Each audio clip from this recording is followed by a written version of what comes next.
ನಮಸ್ಕಾರ, ಶುಭ ಸಂಜೆ ಪ್ರೀತಿಯ ವೀಕ್ಷಕರೆಲ್ಲರಿಗೂ ಸಂಕಲ್ಪ ಸಿದ್ಧಿ ವಿಶೇಷ ಕಾರ್ಯಕ್ರಮಕ್ಕೆ ಆತ್ಮೀಯ ಸ್ವಾಗತ ಹೇಳ್ತಾ ಇರೋದು ನಾನು ಅನುಷಾ.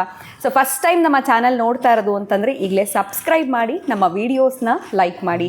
ಇನ್ನು ಕಾರ್ಯಕ್ರಮದಲ್ಲಿ ನಮ್ಮ ಜೊತೆಲಿದ್ದಾರೆ ಸ್ಪಿರಿಚುವಲ್ ಗುರು ಡಾಕ್ಟರ್ ವಿಷ್ಣುದತ್ತ ಗುರುಜಿಯವರು. ಗುರುಗಳನ್ನ ಕಾರ್ಯಕ್ರಮಕ್ಕೆ ಸ್ವಾಗತಿಸೋಣ. ನಮಸ್ತೆ ಗುರುಗಳೇ, ಕಾರ್ಯಕ್ರಮಕ್ಕೆ ಆತ್ಮೀಯ ಸ್ವಾಗತ. ಪ್ರತಿಯೊಂದು ವಿಡಿಯೋಸಲ್ಲೂ ಕೂಡ ನಮಗೆ ಉಪಯುಕ್ತವಾಗಿರುವಂಥ ವಿಚಾರಗಳ ಬಗ್ಗೆ, ಮಾಹಿತಿ ಬಗ್ಗೆ, ಜೊತೆಗೆ ನೀವು ಕೊಡುವಂಥ ರೆಮಿಡೀಸ್ ಆಗಿರ್ಬೋದು, ಸೊಲ್ಯೂಷನ್ಸು ಅಷ್ಟು ಅದ್ಭುತವಾಗಿರುತ್ತೆ. ಸೊ ಮೊದಲದಾಗಿ ವೀಕ್ಷಕರ ಪರವಾಗಿ ತಮಗೆ ಧನ್ಯವಾದಗಳು ಗುರುಗಳೇ. ಹಾಗೆ ಎಲ್ಲೋ ಒಂದು ಕಡೆ ಯಾವುದಾದ್ರೂ ಒಂದು ಕೆಲಸ ನಾನು ಪ್ರಾರಂಭ ಮಾಡಬೇಕು ಅಥವಾ ಎಲ್ಲಾದರೂ ಹೋಗಬೇಕು ಅಂದಾಗ ತುಂಬ ಜನ ಪ್ಯಾನಿಕ್, ಬೈಕ್ ಒಳಗಾಗ್ಬಿಡ್ತಾರೆ ಅಂತ ಹೇಳ್ಬೋದು. ಎಲ್ಲ ರೆಡಿಯಾಗಿರ್ತಾರೆ, ಹೋಗಬೇಕು ಅನ್ನೋ ತಕ್ಷಣ ಭಯ ಸ್ಟಾರ್ಟ್ ಆಗಿಬಿಡುತ್ತೆ. ಸೊ ನಾನು ಏನು ಕೇಳ್ತೀನಿ ಇವತ್ತು ಅಂತಂದರೆ, ನಾವು ಧೈರ್ಯವಾಗಿ ಮುನ್ನುಗ್ಗಬೇಕು ಅಥವಾ ನಾವು ಹೋಗುವಂಥ ಕೆಲಸ ಸಕ್ಸಸ್ ಆಗಬೇಕು ಅಂತಂದರೆ ನಮ್ಮ ಜೊತೆಲಿ ಏನಾದರೂ ಒಂದು ವಸ್ತು ಕ್ಯಾರಿ ಮಾಡೋದ್ರಿಂದನೋ ಅಥವಾ ನಾವು ಯಾವುದಾದ್ರೂ ಪ್ರಿಪೇರ್ ಆಗಿ ಹೋಗೋದ್ರಿಂದನೋ ನಮ್ಮ ಕೆಲಸ ಸಕ್ಸಸ್ಸು, ಜೊತೆಗೆ ನಮಗೆ ಆ ಧೈರ್ಯ ಅನ್ನೋಂಥದ್ದು ಸಿಗುತ್ತೆ ಅನ್ನೋದಾದರೆ ನಮ್ಮ ಜೊತೆಲಿ ನಾವು ಏನು ಕ್ಯಾರಿ ಮಾಡಬೇಕು, ಆ ಧೈರ್ಯ ಬೇಕು ಅಂತಂದರೆ ಇದ್ರ ಬಗ್ಗೆ ಏನಾದರೂ ತಿಳಿಸ್ಬೋದಾ ಗುರುಗಳೇ? ತುಂಬ ಜನಕ್ಕೆ ಈ ಅನುಭವ ಆಗಿರುತ್ತೆ. ಓಂ ವಿಶ್ವಸ್ಮೈ ನಮಃ. ಪ್ರೀತಿಯ ಬಂಧುಗಳೇ, ಅಪ್ಪ ಹಾಕಿದ ಆಲದ ಮರ, ಅಪ್ಪನ ಆಸ್ತಿ ಇದ್ದಾಗ ನಮಗೆ ಬೇಕಾದಷ್ಟು ಅಪ್ಪನ ಆಸ್ತಿ ಇದೆ ಅಂತಂದಾಗ ಧೈರ್ಯ ಇರುತ್ತೆ. ಎಲ್ಲಿ ಬೇಕಾದರೂ ಹೋಗ್ಬೋದು, ಯಾವ ಕಾರ್ ಬೇಕಾದ್ರೂ ತೊಗೊಂಡು ಹೋಗ್ಬೋದು, ಎಲ್ಲವೂ ಇರುತ್ತೆ. ಏನೂ ಇಲ್ಲ ಅಂತಂದರೆ ಅಷ್ಟೇ ಧೈರ್ಯ. ನಾವು ಹೋಗಬೇಕಾದ್ರೆ ನಮ್ಮ ಹತ್ರ ಒಂದೇ ಅನಿಸ್ಬೇಕು. ಯುದ್ಧಕ್ಕೆ ಹೊರಟರು ನಮ್ಮ ಹತ್ರ ಆಯುಧಗಳು ಬೇಕು. ಹೌದು. ಸನ್ನದ್ಧಕ್ಕೆ ಹೊರಟರು ನಮಗೆ ಬೇಕಾಗಿರ್ತಕ್ಕಂತಹ ಪರಿಕರಗಳು ಬೇಕು. ಕನಿಷ್ಠ ಪಕ್ಷ ನೀವು ಒಂದು ಹೋಟೆಲ್ಗೆ ಹೋಗ್ತೀರಿ ಅಂತಂದರೆ ನಿಮ್ಮ ಹತ್ರ ಯೋಚನೆ ಮಾಡ್ತಾನೆ ಹೋಗ್ತೀರಿ, ಹಣ ನಮ್ಮ ಹತ್ರ ಎಷ್ಟಿದೆ, ಯಾವ ಹೋಟೆಲ್ಗೆ ಹೋಗಬೇಕು ಅಂತ. ಯಾರ ಜೊತೆಗೆ ನಾವು ಹೋಗಬೇಕಾದ್ರೆ ನಮ್ಮ ಹತ್ರ ಏನಿದೆ. ತಿರುಪತಿಗೆ ಹೋಗ್ತೀನಿ ಅಂತಂದರೆ ನಮ್ಮ ಹತ್ರ ಏನಾದರೂ ಒಂದು ಬೇಕಲ್ಲ. ಅಲ್ಲಿ ಹೋಗಬೇಕಾದ್ರೆ ನೀವು ಆನ್ಲೈನ್ ಟಿಕೆಟ್ ಬುಕ್ ಮಾಡ್ಕೊಂಡಿದ್ದು, ಹಣ ಅದಕ್ಕೆ ವ್ಯವಸ್ಥೆ ಮಾಡ್ಕೊಂಡಿದ್ದು, ಇಲ್ಲೇ ನಮ್ಮ ಮಿತ್ರನ ಕರ್ಕೊಂಡು ಹೋಗಿದ್ದು, ಅಲ್ಲಿ ತಂಗುವಂಥದ್ದು, ದರ್ಶನದ ವ್ಯವಸ್ಥೆ, ಇಷ್ಟೆಲ್ಲ ಚೆನ್ನಾಗಿ ಮಾಡ್ಕೊಂಡಿರ್ತೀರಿ. ಹಾಗೆಯೇ ಪ್ರತಿನಿತ್ಯ ಯಾವಾಗಲೂ ಕೂಡ ಇದು ಸಾಧ್ಯ ಆದರೆ ಅವರು ಎಷ್ಟು ಚೆನ್ನಾಗಂತಂದರೆ ಅವರ ಜೀವಿತ ಕಾಲಕ್ಕೆ ನೆನಪಿಟ್ಕೋಬೇಕು ಇಂಥವೆಲ್ಲ ಕೂಡ. ಕೆಲವೊಂದು ನೀವು ಕೇಳೋ ಪ್ರಶ್ನೆ ಅದ್ಭುತ.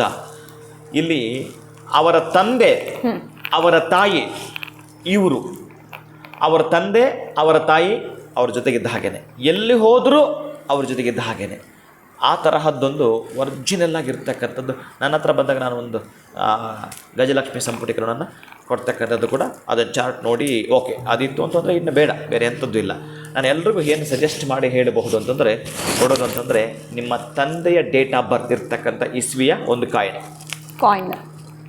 ಯಾವುದಾದ್ರು ಆಗಿರೋದು, 1 ರೂಪಾಯಿ ಅದು 5 ರೂಪಾಯಿ ಯಾವುದಾದ್ರೂ ಹಾಕ್ಬೋದು. ಮತ್ತು ತಾಯಿ ಡೇಟ್ ಆಫ್ ಬರ್ತದ್ದು ಒಂದು ಕಾಯಿನ್, ಮತ್ತು ಇವ್ರದ್ದು ಏನು ಡೇಟ್ ಆಫ್ ಬರ್ತಿದ್ದು ಆ ಒಂದು ನಾಣ್ಯವನ್ನು 3 ಇಟ್ಕೊಳ್ತಕ್ಕಂಥ. ಇನ್ನು ಮಕ್ಕಳದ್ದು ತಾತಾಜಿ ಎಲ್ಲ ಟ್ರಯಾಂಗಲ್ ಶೇಪಲ್ಲಿ. ಯಾಕಂದರೆ ಮಾತೃದೇವ ಭವ, ಪಿತೃದೇವ ಭವ ಏನಂತಂದರೆ ಎಷ್ಟೊಂದು ತ್ಯಾಗವನ್ನು ಮಾಡಿ ಈ ತಂದೆ ಅನ್ನುವವ ನಮಗೆ ಅಷ್ಟೊಂದು ಸೌಕರ್ಯ ಕೊಟ್ಟಿರ್ತಾನೆ ಗೊತ್ತಾ. ಇಲ್ಲಿ ಹೇಗೆ ಇವರಿಬ್ಬರು ಕೂಡ ಹಾಗೇನೆ, ಒಬ್ಬರು ಜೀವ ಆದರೆ ಇನ್ನೊಬ್ಬರು ಜೀವನ ಅನ್ನೋ ಪಥದ ರಸ್ತೆ ನಮ್ಮನ್ನು ನಡೆಸ್ತಾರೆ. ಅದಕ್ಕಾಗಿ ಅವರು ಇರ್ತಕ್ಕಂತಹದ್ದನ್ನು ಆ ಒಂದು ಅವರು ಇದ್ದರೂ ಬಹುಶಃ ಅವ್ರು ಹುಟ್ಟಿರೋದು ಗೊತ್ತಿಲ್ಲ ಡೇಟ್ ಆಫ್ ಬರ್ತ್, ಅವಾಗ ಎಂತ ಮಾಡೋದು? ಆ ಪ್ರಶ್ನೆ ನಾನು ಮೂಡ್ತಾ ಇತ್ತು. ಆ ಸಂದರ್ಭ ಅಂತ ಇದ್ದಾಗ ಇಲ್ಲಿ ಒಂದು ಮರಕ್ಕೆ ಬಹುಶಃ ಹೇಳ್ತಾನೆ ತಾಯಿ ಬೇರು ಅಂತ ಇರುತ್ತಂತೆ. ಯಾವುದು ಆ ತಾಯಿ ಬೇರು ಅಂತಂದರೆ, ವೃಕ್ಷಗಳಲ್ಲಿ ಅತ್ಯಂತ ಪ್ರಧಾನವಾಗಿ ಹೆಚ್ಚಿಗೆ ಆವರಿಸ್ಕೊಳ್ತಕ್ಕಂಥ, ಅಂದರೆ ಜಮೀನು ಪೂರ್ತಿ ಆ ಜಾಗ ಪೂರ್ತಿ ಹೆಚ್ಚಿಗೆ ಆವರಿಸ್ಕೊಳ್ತಕ್ಕಂಥ ಯಾವುದಾಗಿತ್ತು ಅಂತಂದರೆ ಆಲದ ಮರ. ಅದರ ಬೀಜ ತೀರಾ ಸಣ್ಣದ್ದು, ಆ ಮರ ಮಾತ್ರ ಬೃಹದಾಕಾರವಾಗಿ ಆವರಿಸ್ಕೊಳ್ಳುತ್ತೆ. ನೋಡಿ ಭಗವಂತನವನು ಅದೆಷ್ಟು ಸಣ್ಣದದು, ಒಂದು ಡಾಟ್ ಇದ್ದಷ್ಟು ಇರುತ್ತೆ ಅಷ್ಟೇ ಅದರ ಸೀಡ್, ಅದರ ಬೀಜ.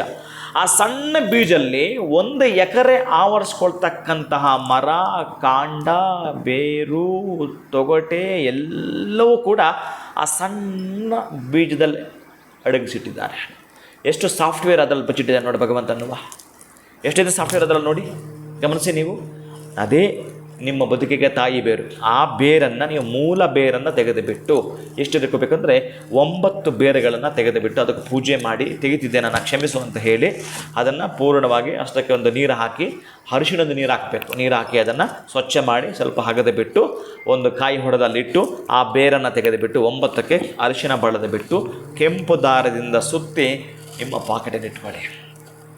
ನೀವೆಲ್ಲ ಹೊಟ್ಟಿದ್ದೀರಲ್ಲ ವ್ಯವಹಾರಕ್ಕೆ, ವ್ಯಾಪಾರಕ್ಕೆ ಏನು ಮಾಡಬೇಕು ಅಂತಿದ್ರಲ್ಲ, ಏನಾದರೂ ಭಯ ಇತ್ತು ನಿಮಗೆ. ಎಲ್ಲೋ ಒಂದು ಕಡೆ ಹೋಗಿ ಕೆಲಸ ಮಾಡಬೇಕಂದ್ರೆ ಧೈರ್ಯ ಸಾಕಾಗ್ತಾ ಇರಲಿಲ್ಲ, ಎಲ್ಲಿ ಕಳ್ಕೊಂಡ್ಬಿಡ್ತೀನೋ ಅಂತಕ್ಕಂಥದ್ದು. ಅಂತಹ ನೋವು ನಿವಾರಕವಾಗಿರತಕ್ಕಂತಹ ಅದ್ಭುತವಾಗಿರೋ ಚಮತ್ಕಾರವನ್ನು ನಿಮಗೆ ಕೊಡ್ತಕ್ಕಂತಹ ವಿಶೇಷವಾಗಿ ನಿಮ್ಮ ಬದುಕಿಗೆ ಎಂತಹದ್ದು ಅಂತಂದರೆ ತುಂಬ ಆಕ್ಟಿವಾಗಿ ಕೆಲಸ ಮಾಡ್ತಕ್ಕಂತಹ ಸಂಜೀವಿನಿ ಇದು. ಅಂತಹ ಸಂಜೀವಿನಿಯನ್ನು ನಿಮ್ಮ ಜೊತೆಗಿದ್ದಾಗ ಅದ್ಭುತಗಳನ್ನು ನೀವು ಕಾಣ್ತೀರಿ. ಖಂಡಿತವಾಗ್ಲೂ ಗುರುಗಳೇ, ಎಲ್ಲೋ ಒಂದು ಕಡೆ ಡೇಟ್ ಆಫ್ ಬರ್ತ್ ಗೊತ್ತಿಲ್ಲ ತಂದೆ ತಾಯಿದು, ಯಾಕಂದರೆ ಈಗ ಹಿಂದಿನ ಕಾಲದಲ್ಲಿ ಹುಟ್ಟಿರ್ತಾರೆ, ಹೇಗಪ್ಪ ತಿಳ್ಕೊಳ್ಳೋದು ಅಂತಂದರೆ ಅದಕ್ಕೂ ಒಂದು ಸೊಲ್ಯೂಷನ್ನ ನೀವು ಇದರಲ್ಲೇ ತಿಳಿಸ್ಕೊಟ್ಟಿದ್ದೀರಾ. ಏನೋ ನಮಗೆ ಧೈರ್ಯ ಬೇಕು ಅಂತಂದರೆ ಯಾವುದಾದ್ರೂ ಕೆಲಸಕ್ಕೆ ಹೋಗಬೇಕಾದ್ರೆ ನಮ್ಮ ಜೊತೆನಲ್ಲಿ ಏನನ್ನ ಇಟ್ಕೊಳ್ಬೇಕು ಅಂತ ತಿಳಿಸ್ಕೊಟ್ರಿ. ಧನ್ಯವಾದಗಳು ತಮಗೆ. ನಮಸ್ಕಾರ. ಹರೇ ಶ್ರೀನಿವಾಸ. ಸೊ ಎಲ್ಲ ರೀತಿ ಸಿದ್ಧತೆಗಳು ಮಾಡ್ಕೊಂಡಿರ್ತೀವಿ, ಆದರೆ ಎಲ್ಲೋ ಒಂದು ಕಡೆ ಭಯ ಆಗಿಬಿಡುತ್ತೆ, ಭಯದಿಂದ ಮುನ್ನುಗ್ತಾ ಇರೋದಿಲ್ಲ ನಾನು ಅಂತಂದರೆ ಇವತ್ತು ಗುರುಗಳು ತಿಳಿಸಿರುವಂಥ ಈ ರೆಮಿಡಿಯನ್ನು ಖಂಡಿತವಾಗ್ಲೂ ಫಾಲೋ ಮಾಡಿ ಧೈರ್ಯ ಅನ್ನುವಂಥದ್ದು ಯಾವಾಗಲೂ ನಿಮ್ಮ ಜೊತೆ ಇರುತ್ತೆ ಅಂತ ಹೇಳ್ತಾ ಇವತ್ತಿನ ವಿಡಿಯೋನ ಮುಗಿಸುವಂಥ ಸಮಯ ಆಗಿದೆ. ನಮಸ್ಕಾರ.